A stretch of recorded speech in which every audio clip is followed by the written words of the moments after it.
Congolais, chers compatriotes, Congolais, Congolaises, combattants et combattantes, Baoya Katia Mboka, na Bao Bazali Banda Mboka, na Pesi Bino Mbote, na Molobili na Bino,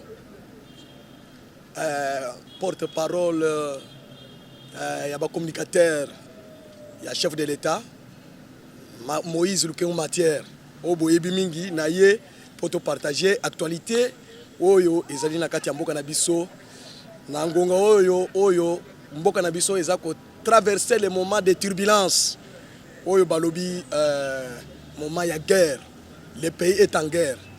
Na ngonga ya bitumba mesure ezalaka exceptionnel.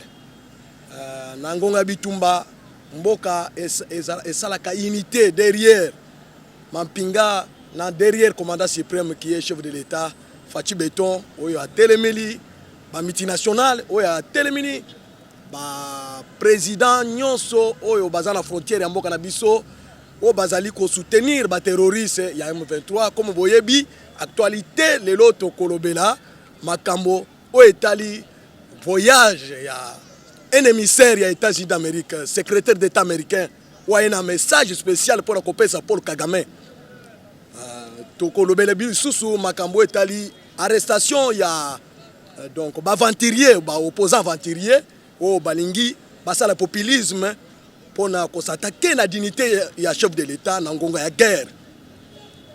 Tokoyebisa bino comment esika ba memiye tina makala. Donc pas d'immunité, tout ça ndenge pour été ya bato ke état de droit ezali kaka pona des petits peuples des petits individus ezali pona bato nyonso. Tokobetela bino lisusu na 3e position. Tokobetela bino ndenge Kabila Joseph Kabila, ancien président, Oyo, Bajouisseur, Bamichelaki, loi ya protection, ya Soki, Abimina pouvoir, Atika la riche, Koleka chef de l'État, Ndenga Zolela, Azana un paiement, a commis Kolela Azana, à se plaindre, Azana un paiement, ya Bamoa Ebele, Banda, Kokufa, ya coalition, ya FCC Kashi. Toko Limbo la Makamunyo Swana. Toko Yebi Sabino, Makambo Etali la guerre à l'Est, Makambo Ezali, donc en actualité, na évasion, il y a des prisonniers.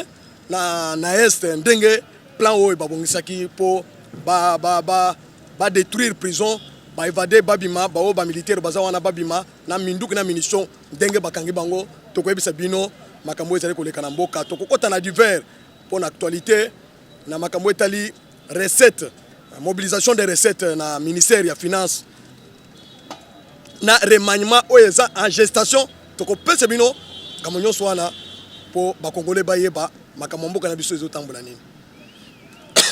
Je m'excuse na pesi bino merci mingi ndenge bozo pesa confiance bozo émission tozo sala pona ko éduquer la masse ko créer patriotisme na kati ya mitu ya ba congolais to la kisabino ndenge boza ko pesa ngo intérêt boza ko adhérer mingi bo landa émission yo bokoyoka makambo ya solo ya réalité ya illusion te de to bandi na première sujet na biso o etali voyage diplomatique. Il y a un émissaire, il y a les États-Unis d'Amérique. Naza kopé c'est bino histoire. Délégation au Bomoni, il y a secrétaire d'État américain au Yelelo. Le Lengue Afrique, surtout la République démocratique du Congo, est convoitée par plusieurs puissances mondiales. Nandem bino moko boyebi que guerre en Ukraine est séparée des blocs.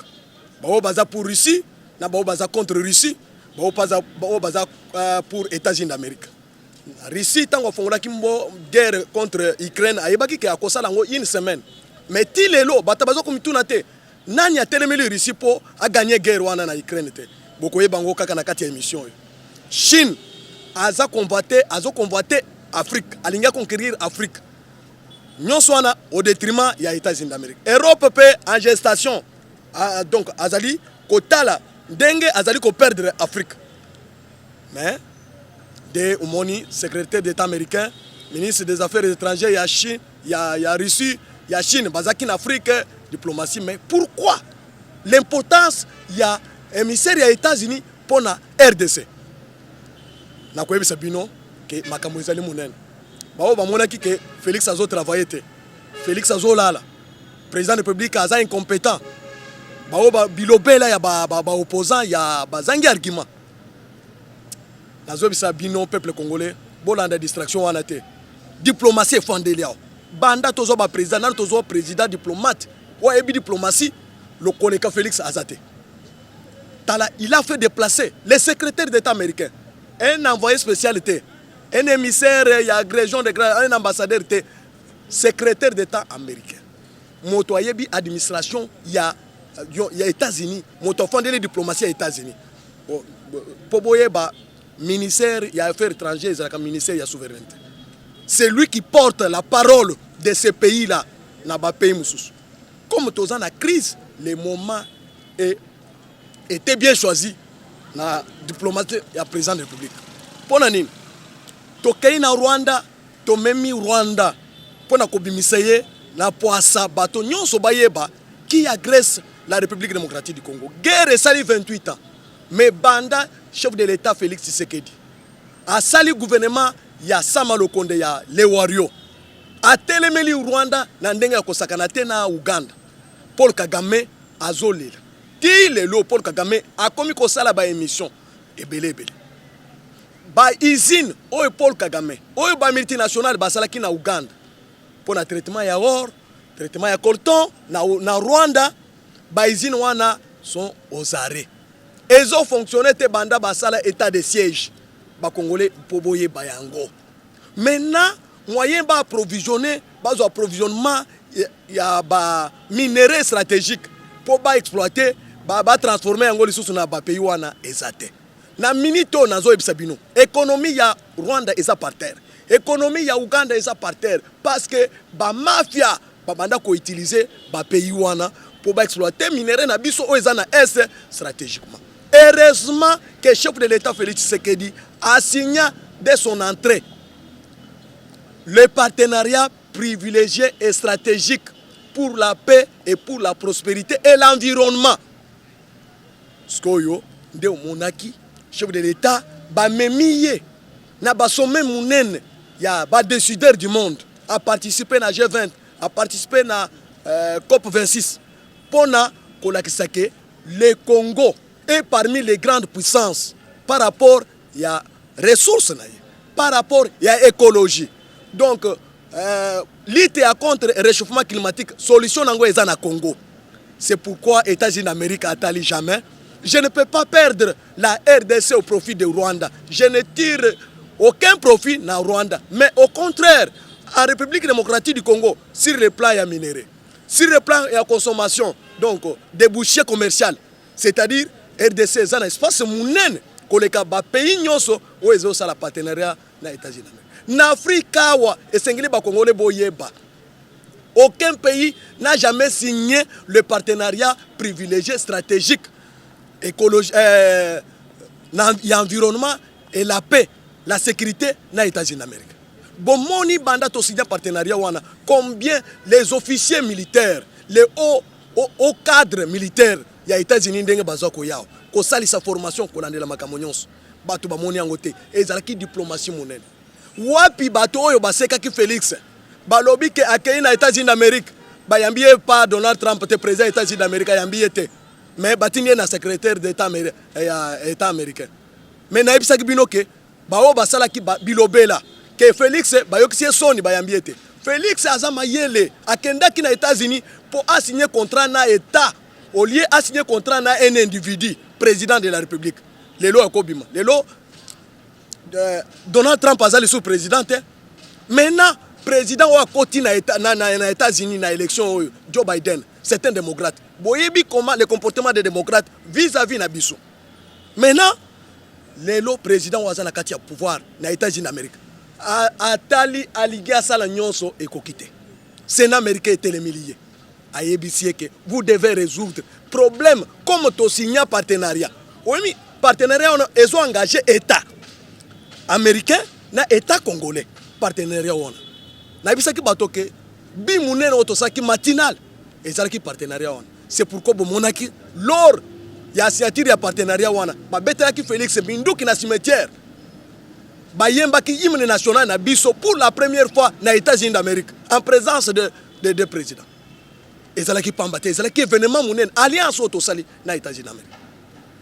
Parce que ndeo omoni le Sénat américain a imposé l'administration ya Joe Biden à résoudre le problème ya Congo. parce que Félix a memi yango likolo na sous-région ya Grand Lac na CAC ba memi dossier wana ba bemisi Kagame ba faire signer Kagame oyo makambo alingaki aboyaki pendant 24 ans pour signer. Mais Félix l'a fait signer ces documents là pour la retrait ya ba réfugiés nyonso rwandais au bazana na Congo. Pour na kondima ke ba réfugiés nyonso au bazana na Congo ba rwandais bazonga epa na bango. Paul Kagame a dit que c'est lui qui chapeaute le M23. C'est lui le commandant suprême des forces armées nani ya M23.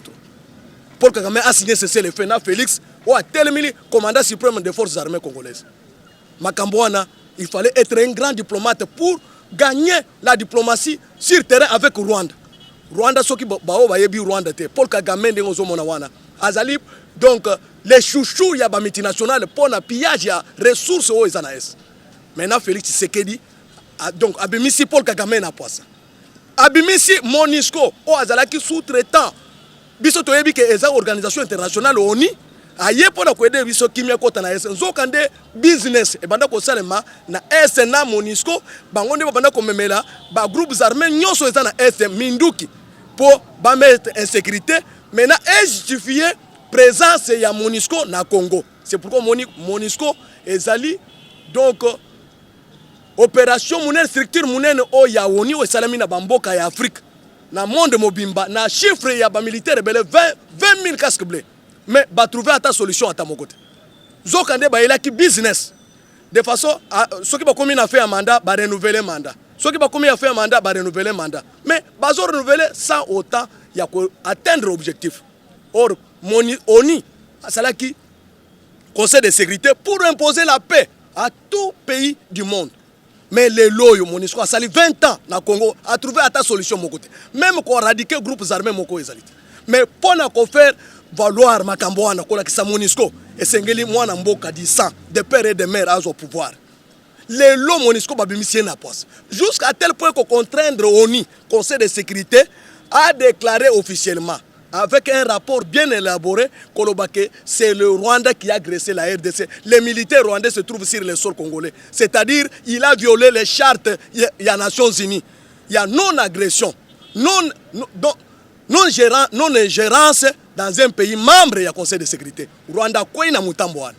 Ndeo moni Félix Tshisekedi a sali diplomatie pour que l'État américain puisse se prononcer. Parce que le moment est venu, il y a qu'on mettre tous les multinationales dehors au pendant qu'on pied minerai na biso minerai profiter ba congolais nde au moni secrétaire d'état américain aye na mboko yo konyatana na mboko yo ake d'abord en Afrique du Sud parce que c'est l'Afrique du Sud qui soutient le Rwanda ake d'abord en Afrique du Sud akangi bango matoi. Je vous rappelle l'histoire botala avant Mobutu abima na pouvoir ba américain batindaki un émissaire oyo to bengi Bill Richardson ayaka na message codé il y a États-Unis d'Amérique il y a État. Il y a un président, il y a un État, l'État américain, c'est-à-dire le peuple américain. Ayebisi Mobutu, votre pouvoir est fini. Tu dois décanter pour que Ebemenayo bale langote. Bato ba yebi 1996, ba vivre aki koya émissaire wana. Et salaki mikolo ebelete sans que babute Mobutu dehors akene kokufa na Maroc. Émissaire mususu ayaka avant la mort de Laurent Désiré Kabila, un émissaire américain ayaka lisusu. Oyo azat émissaire Moussoussou Nikalei aya un émissaire d'état américain batinda ke pona koyebisa Kabila que votre règne est fini. Tu dois quitter le pouvoir. Voilà le schéma. Kabila sengi bango pardon. À s'incliner, j'accepte. Il y a qu'on remettre le pouvoir la moto oh bako voter pas le peuple congolais.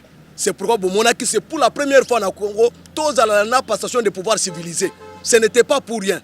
C'était Kabila Andibanki qui va protéger par les Américains à long pouvoir d'une manière pacifique pour ben de ça et ça le matin. C'est de la même manière émissaire au aye le loy. Anthony Blinken a un message codé à Paul Kagame. C'est pourquoi il a fallu abandonner en Afrique du Sud, à comme à Kinshasa, baper ces vérités nyonso Félix Tshisekedi a mis vérité. Rapport ya ONU yangoy. C'est Kagame oyo azana mabele. Ce n'est pas M23, c'est le Rwanda Paul Kagame. Ayebi c'est que rapport ya ONU yangoy. Voilà Kagame qui a signé avec moi, comme lui représente l'M23, pour tout signer cesser le fait. C'est Kagame qui a signé pour les réfugiés nyonso bazonga. Na ba ndenge ba yela ki na 94 na manduki. na manduki na bango nyonso bazonga. C'est pourquoi le secrétaire d'État américain a dit non, je suis préoccupé. Il y a cause à la information fiable, preuve tangible. Il y a agression, il y a Rwanda contre la RDC. Accueillir un message au Bapesi pour Kagame. Biso comme toza bandongolo, miso tozo kota partout pour que l'information qu'on peut ce peuple congolais règne pour Kagame et Sili.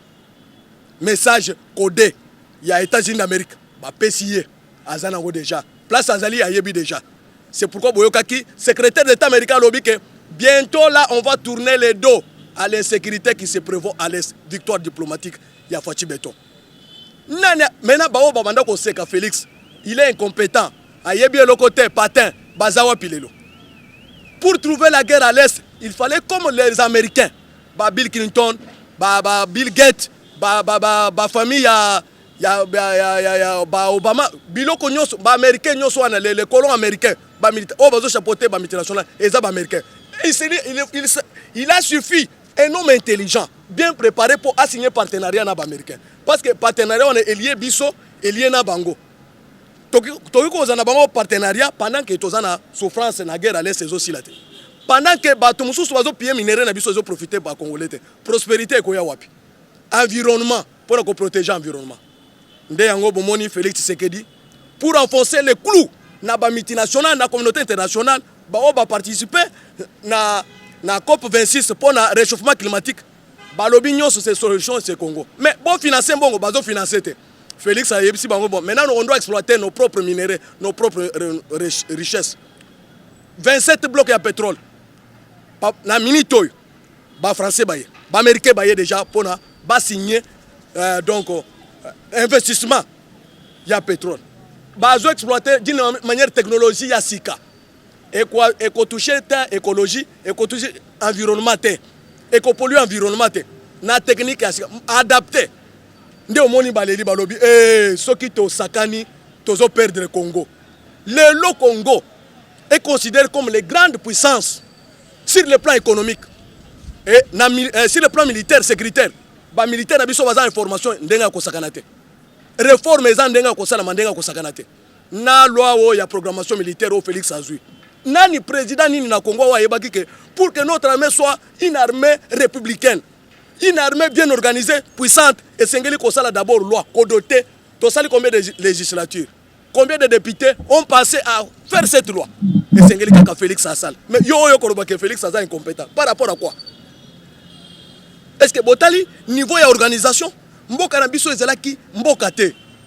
C'est Kagame pouvait se lever un jour à Katsa Congo, à pied minéré à Ngassala. Mousseveni même, le président Nyonso au Bazana limitrophe, nani frontière Nabiso. Maintenant le lot. Président Nini Moussou ko sa la loi na Congo. Azate. Parce que Léopard a côté na Zamba. Oder na ye kaka ikimisi bato Nyonso.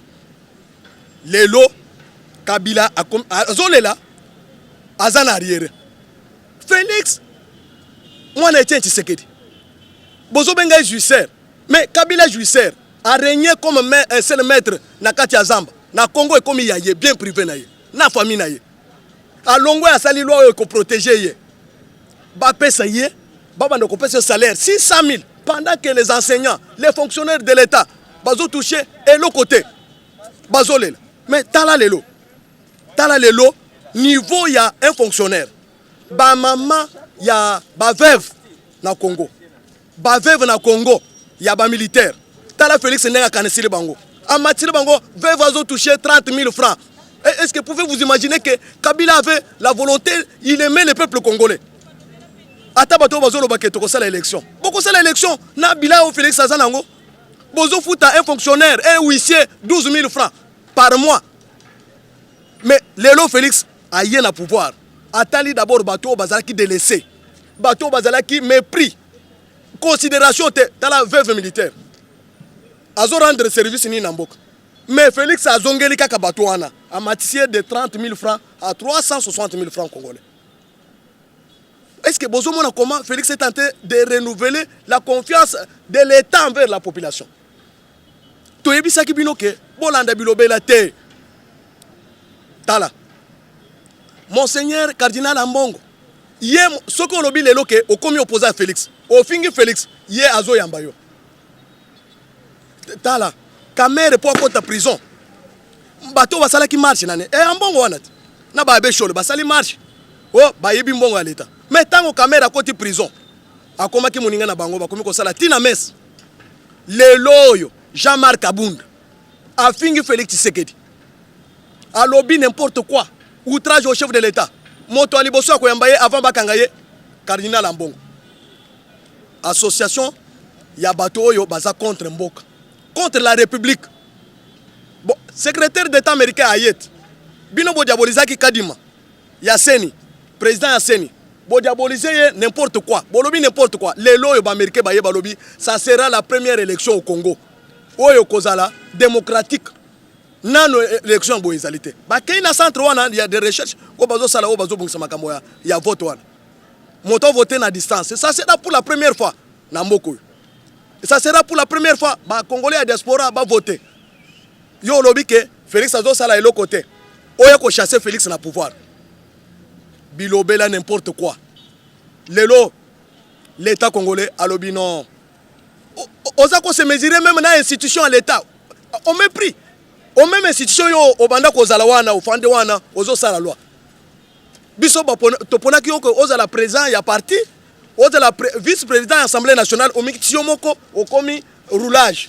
Policier ya circulation routière.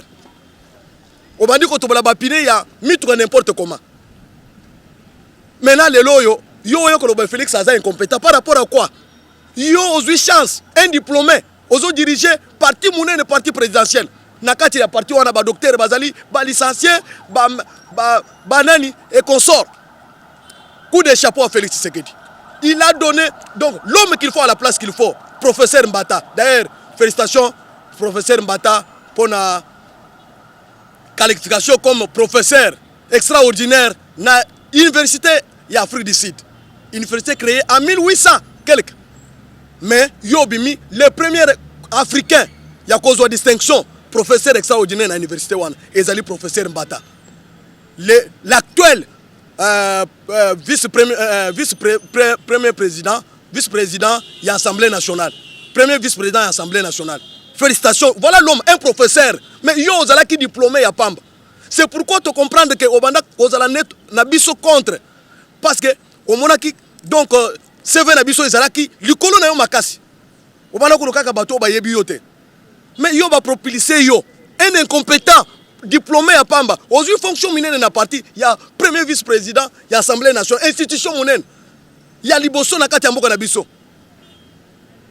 et puis oyo koloba ke Félix aza motema mabe contre toi IDP ça sali yo le côté oloba ke IDP ça longa na pouvoir parce que to propulser yo un diplômé au commune niveau 1 est-ce que Kabunda aza na moto est-ce que Kabunda ozala mayele tango zo ba pesio biloko po otanga oloba pona ko sepelisa bato mosusu ba multinational ba Rwanda Paul Kagame na Museveni ba pesio discours wana na Kabila ba pesio discours tangango est-ce que avant osala soki oza matir politique olingolo babongo mais osali parti lelo lobby OK prison yo kanisike bato wana mbongo obanda ko distribuer bango mbongo wana bazala motivation nini idéal nini o bazala discours nini ba ko tenir boyoki muzito te alobi je ne vois pas un opposant qui peut faire face avec Félix par rapport à donc croissance économique. Est-ce que la moko tosito ministre ya finance koleka Nicolas Kazadi? Tosito ministre ya mine koleka Antoinette Samba? Est-ce que tosito ministre wa sali réforme na secteur pétrolier ya hydrocarbures koleka Didier Boudimbu? Tosito les lots a pesi biso 27 blocs ya kotek ya ko exploiter. Est-ce que boyebi impact na conséquence ya ba investisseur obakoya pona ba exploiter pétrole na ba milliers nyonso oyo pétrole ezali ministre oyo kobimisa na poisa que Kabila zo exploiter pétrole na Kingakati Didier Boudimbu. Est-ce que combien de gouvernements après 1960 existé na mboka na biso sans que toyeba makambo wana bino boloba ke Tshisekedi est incompétent parce que à valoriser diplomatie na biso mboka na biso ekomi Mboka bazobanga to commune au même niveau que les États-Unis d'Amérique. Les premières puissances en minerais stratégiques. Les premières puissances, il y a protection, il y a écologie, il y a environnement. On a Félix Abimi, un incompétent, un jouisseur. Makamoumoussou Soutan Bazo Pese Bazo, Bapession Bongo, Bapession n'importe quoi que nous, il fallait réfléchir. Si tu es intellectuel, il fallait réfléchir. Est-ce que Bino Boko dans le discours na 2023, na élection, vous avez peur d'élection, mais Tozo Sabino Boy élection ko Salem. Pour Félix a se doté de sa propre majorité dans le parlement, dans la décision dans le Sénat.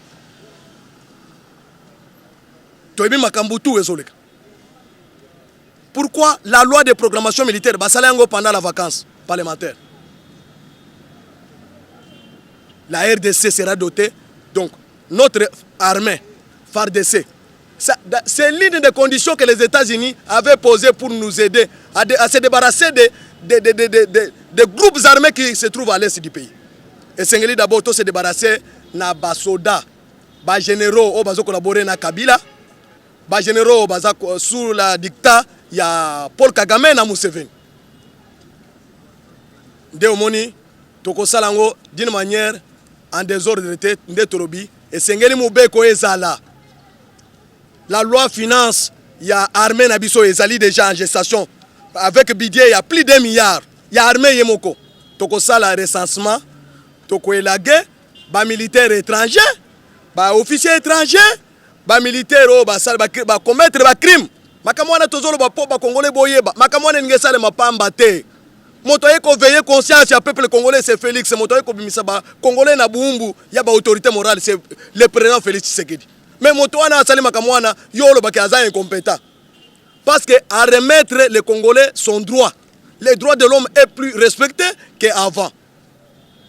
Tant que tu as vu que Kabound azalaki na complot à coup d'état na François Beye boyoka quitté mais à côté prison lelo à 5 audiences na François Beye. François Beye a yebisé que aux reversé mouvement a boyelié. Boyoki makamwana te. D'être aux peuple congolais, bozala très vigilant. Nani alobi bato nyonso ba Kabunda pesa kimbongo ke bosala bo créer trouble o to kosala soulèvement populaire. Na Congo o sala soulèvement populaire. Kene na Kanchachi. O mona ba hôpitaux ezakuna. Comment eza ba matériel ya médical sophistiqué. Nano ezala te na Congo.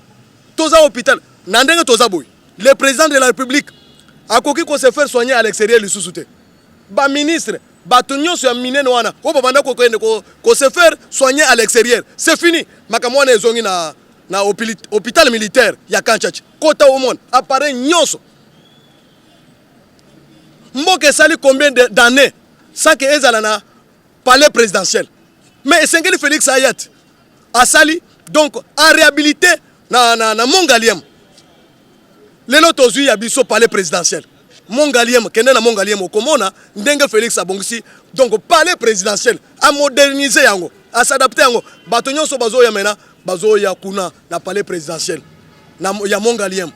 Kende otala omona ndenge bijou. Makambo nyonso ba salle culturelle o bazo sala face ya palais du peuple. Et kozela pour l'Afrique centrale mobimba. Nano boro wana ezate. Makambo Félix azo sala ezali ya kobimisa Congo na niveau na ye ya ba pays minene nyonso. Yo loba n'importe quoi. Nani akosi yo bongo? Nani akosi yo bongo? Je vous dis bokende na intérieur ya mboka bokomona réhabilitation ya banzela lelo nzela ya Kanamambushi Kananga. Bazo makadamiza yango. Bazo cha makadamu ti na Ngola.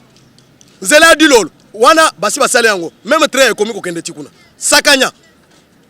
Zele ya este oezo bima na Uganda eko bima bunagana ti koto esilite bolanda ki te ministre Julien Paluku ayebisa bino ndeni plan ezalaki boy comme bamoni Félix aye na plan ya ko développer Congo ko fongola corridor oyo eko attirer ba investisseurs ba touristes ya monde mobimba pona kotala écologie na biso oeza na est banyama na biso eza na est kwa tire boyebi secteur ya tourisme ezali secteur munene ozo mema mbongo ebele na kati ya mboko ya monde maintenant biso toza na biloko nyonso wana mais moyen bato baya ezate nde ba créer que insécurité na est pour ba touriste baya te pour secteur ya tourisme yango moko e comme ma biso donc dividende ebele mbongo ebele na kati ya bidé na biso maintenant Félix Azobunda a instauré kimia la wana nde moment wana Kagame bamoni jamais bino boyebi ke ta ya Kabila Paul Kagame de bato ba touriste bamana ko kene na Rwanda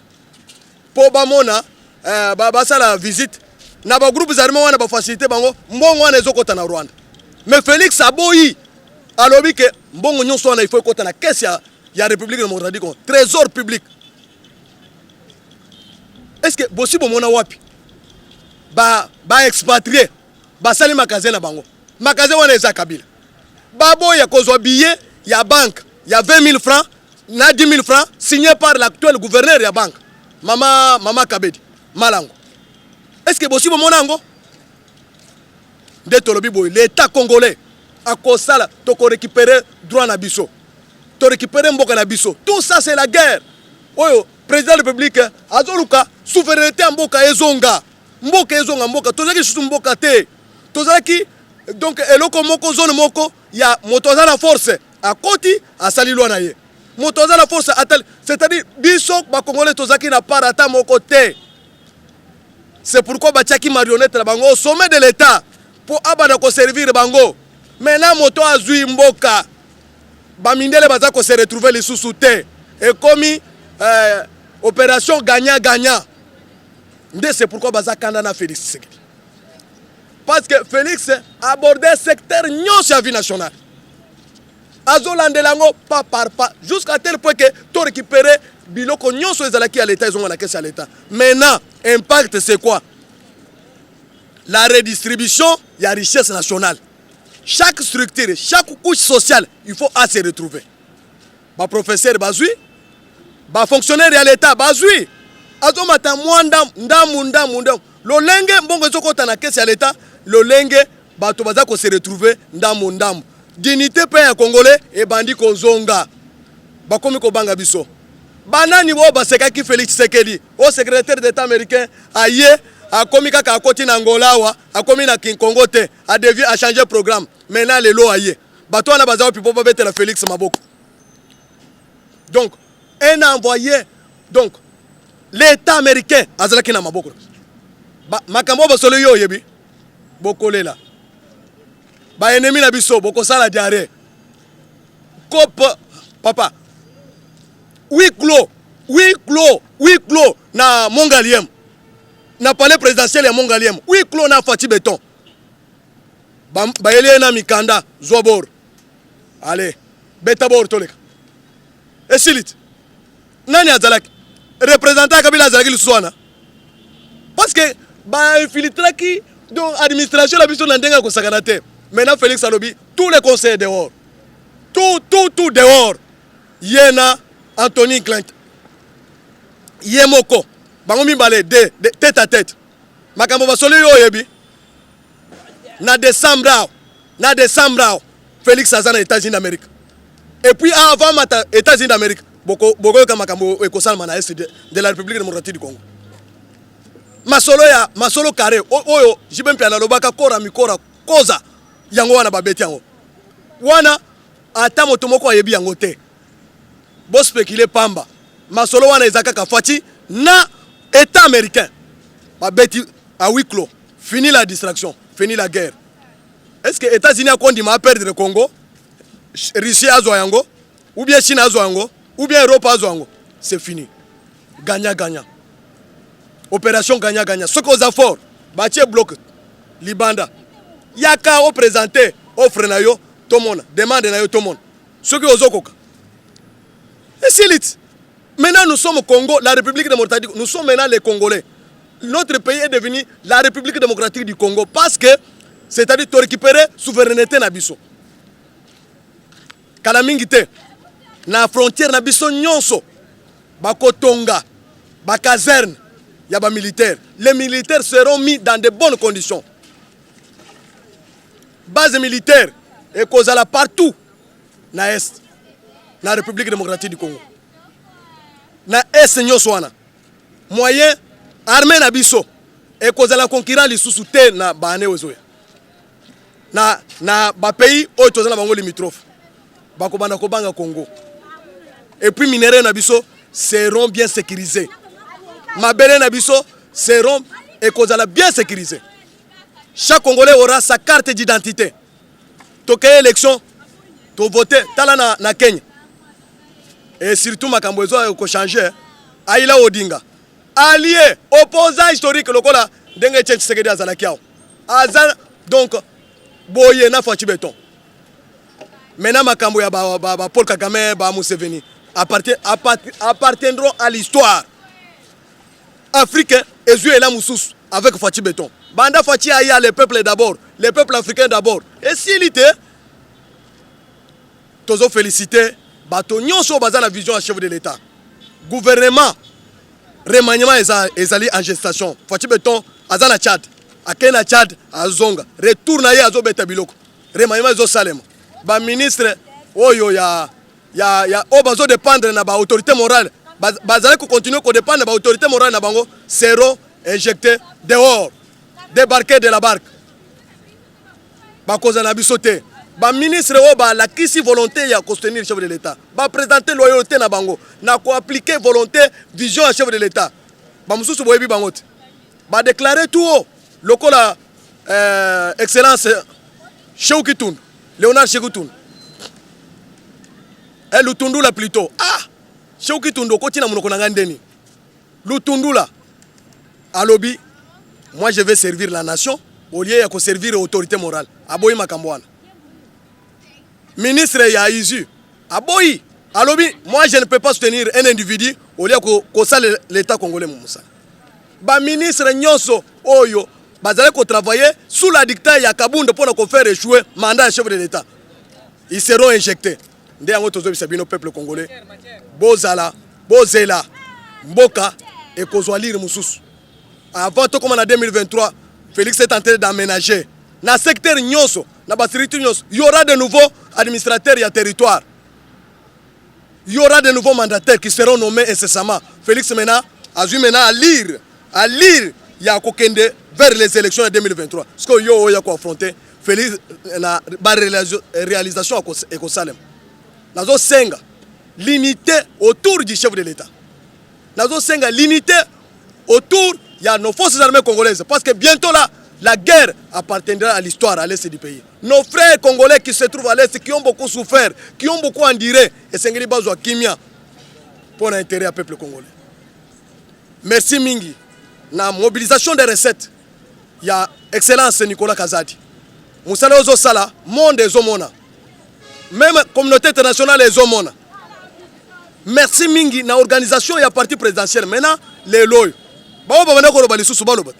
Oh Kabuya a inauguré combien de permanences? Bokene na lufu botala résidence wana na permanence ya IDPS. C'est ça un secrétaire général non?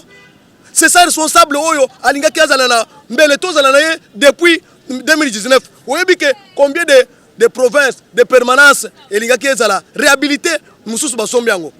Tala permanence ya lufu bomoni ne nga sali de déplacement pour ko inaugurer yango. Ezali ebele. Avant ça la une année ou bien 2 ans beaucoup de ndenge réalisation ya secrétaire général Augustin Kabuya ko sala pour la parti. Le parti va rayonner avant toute une élection. Beaucoup de comment IDPS a cause en majorité dans le parlement. Toyebisaki bino ndeni. Nani ayebisaki bino que Fachi ne peut pas faire 2 mandats ou 3 mandats. Parce que le peuple est moko ko réclamer yango. C'est ezabinote o lali lelo o loti lelo comme opposant. Opposant ya nini? Il y a bien-être social le peuple congolais, le peuple congolais. Yo lobi obimi comme opposant. Bakosi bino. Bokomona makambo facha ko sale le peuple. C'est le peuple qui est souverain. Ce n'est pas toi, un opposant n'est pas souverain. Le souverain premier c'est le peuple congolais. C'est lui qui va décider son destin. Nani a côté, nani a ko diriger, nani a ko défendre devant des institutions, devant des partenaires. Peuple akolanda bino, sentiment na bino wana te ya bakepi ya batriko. Il y a l'uyenge na bino wana te peuple akolanda te peuple soit vigilant tozala liso likolo ya liso totala ndenge mboka ezokende totala mbonga place to uti na ndenge mboka ezokende. Nous avons besoin de dirigeants qui aiment son peuple, dirigeants basali ko sala le peuple musala au lieu bato bazoya pour se servir. Tala makambo Félix azosala. Banda koti pouvoir makambo azosala. Volonté d'abord ya kosala le peuple congolais musala. Ezali ebele. Mais yo ya korbo naza contre Félix. Mais on est contre le peuple non? Parce que peuple bana bazo tanga ofele. Oyebi combien de ménages on va bénéficier de dividendes wana? Ba maman ba komi ko soigner bango ofele. Makambo ezali ebele le président de la République est en train de préparer pour son peuple. Makambo wana depuis 1960 to mona yango te. Courant mai peuple congolais nano alia amelango ofelete metozana yinga oza kopé courant partout en Afrique et au monde, mais peuple congolais n'a jamais consommé ce courant là gratuitement. Mais grâce à Félix en 2020 à lobby chaque ménage est goûté 2 mois facture à maï l'état a foutu, facture à électricité l'état a foutu. Nani mususu à salango banda que Congo est à Congo. Et puis le président de la République n'est pas monté à chantier inachevé. Ndenge na yebisaki bino. Au lieu ba pesa ba maman, ba bota ofele, ba faire soigner bango ofele, mbongo wana to futa Kabila au salaire ya un ancien président. Botika. PPRD bato ya Kabila bokoyo kandenge peuple congolais ko sala musala. Bino bokobi mana poasa parce que makambo yo bo sali 18 ans bo sali yango te. Makambo Félix a dossé le peuple congolais. Bino bo saleli yango te. Bo observer. Bo tiana se ta soni ezela ka bien te. Muzi to alobi no bisona to mona boete. Ba chiffre zoloba. Alobi no Nicolas Kazadi a travaillé. Jean-Pierre Mbemba alobi no to tika distraction. Facha zo sala musala. Mais yo vivre na Kabila, province Mubimba ya Katanga. Et sali combien 12 ans en tant que gouverneur. Au tiki yango lokola gouverneur mboka eza 100 étages mboka 100 nin. Mais yo koloba au sala opposition na o critiquer gestion ya Tshisekedi. Mais tala skoyo botala na Kolwezi botala na Katanga skoyo na ndenga skoyo ba salaki likopa na bango po ba soutenir M23 bato wana baza ebele na yebisaki bino ke bato nyonso bazaki na complot ya coup d'état bakosi na nyonso na prison. Bomoni Kabunda landi nani François Bey. Bientôt là bokomona Dieu donné Kaluba akokende pe prison. Azalaki na coup d'état wana po azwa acte ya prestation de serment ya muto alinga sala coup d'état tango bakoboma Félix Tshisekedi. Bato wana nyonso bokomona bango nane. Boyebi bakangi un général na prison ndolo. Akei na Bible na documentation atie ba GP mibale arme mibale po apesa ba libérer moto bo machebe. Mais bomoni skoit lieutenant Kenge, so capitaine Kenge wana. O ba condamné à mort. Mais général po na yebisaki batoke ba généraux ebele otoza na bango baza pour mboka na bisote. Baza ba généraux étrangers bazo servir Kagame. Bazali ebele. Ndeto yebisaki bino. Zambé a libéré le pays. À travers Félix Tshisekedi, Zambé a libéré le peuple congolais. Zambé a utilisé sa moto. Félix Tshisekedi est venu pour libérer le pays, pour libérer la République démocratique du Congo. Bon, comment on a combien avant à ça 5 ans, 10 ans, bon, comment on a Congo et Kozal. Congo est récupéré place Mouneno Zamba Tchaki Congo. Zamba Tchaki Congo est au centre de l'Afrique, au centre du monde. Pomboka est la boussole pour le développement de l'Afrique tout entière. Maintenant, il fallait un homme, un animateur crédible. Moto aye pour se servir. Moto aye pour ça le peuple congolais moussala. Azo la te, azo pe maté. Le lot azana Tchad pour participer à l'indépendance à Tchad. Le 11 avril. Et le 11 août à Keikuna. Pour résoudre makambo ebele ko pesa kimia na Congo, na Afrique. Tant que tu sais que Félix a une mission et non le mandat. Bobo yakit. Metala banda koti na pouvoir. Afrique centrale ezui kimia. Kagame aloba lisusu. Museveni aloba lisusu. Les maîtres de l'Afrique centrale. Baloba lisusu. Baizino basalaki au détriment ya minerai ya Congo wana ezokufa. Peuple totalement tozala derrière mapinga na biso totalement tozala derrière chef de l'État. Po mboka na biso kende liboso. Héros yo telemena Félix. C'est-à-dire oza contre mboka no. Bato nyonso bazali ko bilobela esilit. Franck Diongo alobao nani andimiye lisusu. Ta opposition esila tango idepesa kota na pouvoir. C'est l'IDPS qui incarnait l'opposition pour des valeurs, pour défendre ce pays. l'IDPS a continué à pouvoir y l'opposition. Mais au conseil de la Rondeni. Parce que l'IDPS a eu pour le bonheur dans le peuple congolais. A eu pour le kimia dans le peuple congolais. Qu'on peut indépendance totale. Na biloko na biso nyonso ezala ya biso. Ba pays nyonso ezoki biloko na biso balobi. Le moment est venu. Le gouvernement responsable est là. Nous devons restituer les biens mal acquis au Tozoki na Congo. Mais est-ce qu'il y a au contredire Félix Tshisekedi? Félicitations à l'entourage du chef de l'État. Bien. Les mauvais seront écartés. Les moments venus. Il n'est pas brutal. Le chef de l'État, c'est quelqu'un qui maîtrise bien la situation du Congo. L'histoire du Congo a yebi yango. Il sait à quel moment faire quelque chose. Azala motema bolingo. Alingi trouble ça le manamboka te. Alingi kimeza la kati mboka. Pour mboka se développer.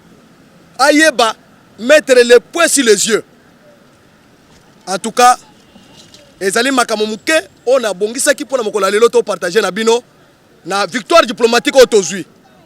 ONU a passé un rapport. Amérique a constaté à lobby, c'est vrai, c'est le Rwanda qui agresse la RDC. Histoire ya Rwanda Abu Pia nakati mboka na biso. C'est fini. Boko yoka lisusu Paul Kagame lisusu te. Boko c'est-à-dire mikorezo ya à lobby nous allons tourner le dos.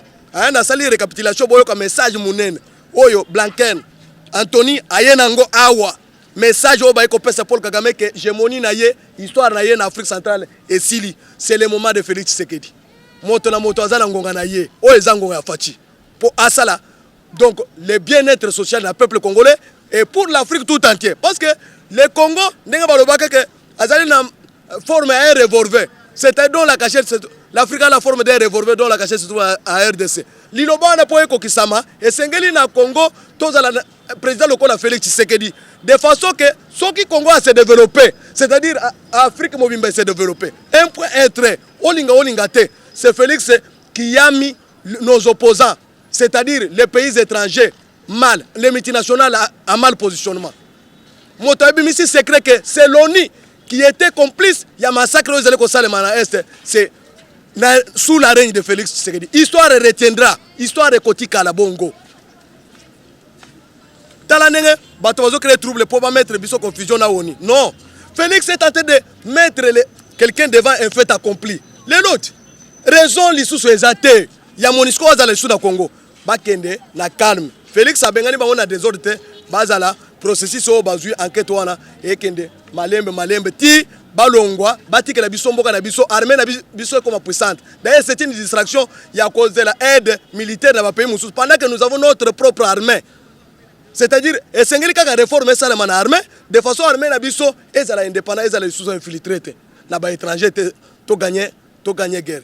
Il n'y aura pas un pays où à cause les sous mapekana RDC en Afrique à cause de la terre. Même d'autres pays occidentaux bakobanda ko craindre RDC. Pour ça le discours, pour ça le positionnement aux oppositions contre la RDC, ça sera difficile. Grâce à Félix Tshisekedi. Merci Ming. Maman Marthe, to pesio merci Ming. Na maman Denise, musala bozo sala côté du chef de l'État. Ba conseiller nyonso chef de l'État bazo tangola na droiture. To pesi bino merci. Ba parce que ba assistant nyonso chef de l'État.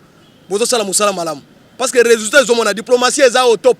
En Afrique to za la président diplomate ko Félix Azate. Olinga te, même ba mindele ba yebi yango. Le président diplomate Azate, c'est rare en Afrique pour mon président yemoko diplomate. Et ça rare. Même ministre des Affaires étrangères lobby non. Même ba ministre rebelle ba lobby non. Si le plan diplomatie boko kanye Félix était. Atimbele yango afande la poto kaka pona yango. C'est-à-dire na lobaka na IDPS crème intellectuelle les ebele. Donc richesse les ebele na kati ya IDPS. Tala kaka secrétaire chargé de l'affaire extérieure tala nenga zo diriger mbok. Même bele était Tshisekedi a au pouvoir. Bolingo bomona makambo elinge salam. Que vive la République démocratique du Congo. Que vive les communicateurs du chef de l'État. Tous les parlementaires debout. Bon c'est découragé te. Bon garder kaka flambeau. Basi sabitumba na est, tozonga na terrain kala mingi te. Tozonga na terrain. Bokomo na ndenge tokosala la communication. En tout cas directeur de communication Eric Ngindu avec votre cabinet Jean-Marie Chichi, Patrick Nyonso, Jean-Pierre Onfane, tout le monde au bazala kati ya communication AP ba maman Nyonso ya communication na cellule ya communication to pesi bino mbote. Boza boss botele misale bendel. il y a communication, tous gagné, même RFI, même la Voix de l'Amérique. La chaîne Nyon Soba Sanga na place moko, mais biso tous la machine de communication. Toko batrango, nous allons faire avaler les peuples congolais, les biens sociaux. Oh, le président Félix Saleli, peuple congolais.